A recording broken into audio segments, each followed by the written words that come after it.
জুলাই আন্দোলনে ঝিনাইদহের ৩ জন নিহত হন। রাজধানী মিরপুরে গুলিতে শহীদ হন রাকিবুল হোসেন। তার বাড়ি ঝিনাইদহ শহরের চাকলাপাড়ায়। উত্তরায় ওষুধ কিনতে বের হয়ে গুলিবিদ্ধ হয়ে শহীদ হন সাব্বির হোসেন। একই সময়ে সাভারে গুলিবিদ্ধ হয়ে মারা যান শুভশীল। এছাড়া স্থানীয়ভাবে আহত হন শতাধিক। শহীদদের যেন প্রধানমন্ত্রী একটু খোঁজ খবর রাখেন, দাবি শহীদ পরিবারের। ঝিনাইদহ প্রতিনিধি এম রায়হানের তথ্য ও ভিডিওতে মাসুম আলিসার রিপোর্ট। চোখের পানি থামছে না জুলাই অভ্যুত্থান আন্দোলনে ঢাকায় শহীদ প্রকৌশলী রাকিবুল হোসেনের বাবা মায়ের। এখনো ছেলের ফিরে আসার অপেক্ষায় থাকেন তার বাবা মা।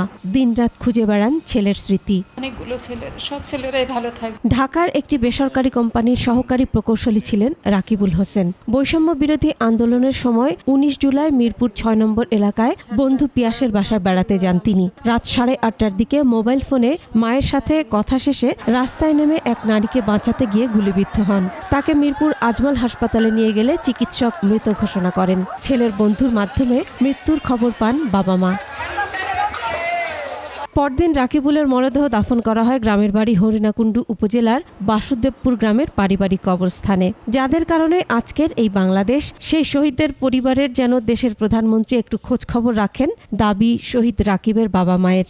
শহীদ পরিবার হিসাবে এইটুকু চাই যে আমাদের একটু খোঁজ খবর রাখি, আমরা কেমন আছি জানতে চাক। আমারই সন্তান, আমি কোনোদিন আর দেখতে পারবো না, কোনোদিন আর পাবো না। সমস্ত মানুষের সব সন্তান আছে। একইভাবে আন্দোলন সংঘাতের মধ্যেই ১৮ জুলাই ঢাকার উত্তরায় ওষুধ কিনতে বের হয়ে গুলিবিদ্ধ হয়ে শহীদ হন সাব্বির হোসেন। তিনি রাজধানীর উত্তরার ১৩ নম্বর সেক্টরে একটি বেসরকারি কোম্পানিতে চাকরি করতেন। ৩ ভাই বোনের মধ্যে বড় সাব্বির। পরিবারের বড় সন্তান হিসেবে হাল ধরেছিলেন সংসারের। তার মৃত্যুতে গোটা পরিবারই এখন অসহায়। এছাড়া ঢাকার সাভারে গুলিবিদ্ধ হয়ে মারা যান ঝিনাইদহ সদর উপজেলার মনুডিয়া গ্রামের শুভশীল। ২০ জুলাই সাভার বাসস্ট্যান্ড এলাকায় গুলিবিদ্ধ হন। ২৩ জুলাই ঢাকা মেডিকেলে মারা যান। বৈষম্যহীন সমাজ ব্যবস্থা গড়ে তোলা সহ শহীদ পরিবার ও আহতদের খোঁজখবর নেয়ার দাবি জুলাই যোদ্ধাদের।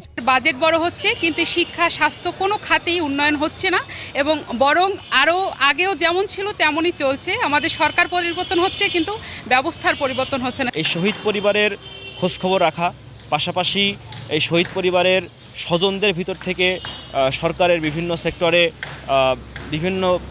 বিভিন্নভাবে পুনর্বাসন করার চেষ্টা করা। ঝিনাইদহ বৈষম্য বিরোধী আন্দোলনের নেতারা জানান, জুলাই বিপ্লবে ঢাকায় গুলিবিদ্ধ হয়ে শহীদ হন ৩ জন। এছাড়া স্থানীয়ভাবে জেলায় আহত হয় ১৩৯ জন। Masum আলিসা, desk report, ২১ television.